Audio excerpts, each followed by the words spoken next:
పిటమ్మ, అరే ఓ పిటమ్మ, ఏమైంది రాజా? నే తీసుకొచ్చా ముత్యం ఒకటి. ఏది ఏది? ఆహా, ఎంత బాగుందో! ఎక్కడుంచుదాం?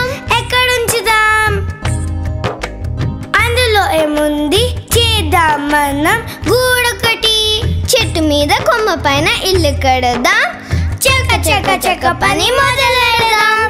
నీ తీసుకొస్తా, నే తెస్తా దూది, నే తెస్తా కొమ్మ, నే తెస్తా గడ్డి, నే తెస్తా దారం. లోపల మెత్తనైన దుది ఉంచుదాం. చుట్టూరా గడ్డిని సర్ది పెడదాం. కొమ్మని కలిపేసి దారంతో దానిని కట్టేద్దాం. లోపల పిల్లల్ని పెట్టేద్దాం. పిల్లలు ఏం చేస్తారు? గడ్డితో ఆడుతారు, అన్నం తింటారు, నీళ్లు తాగుతారు. గడ్డితో పరుపు, దూదితో దిండు. పిల్లలతో మనం హాయిగుండు, పిల్లలతో మనం హాయిగుండు, పిల్లలతో మనం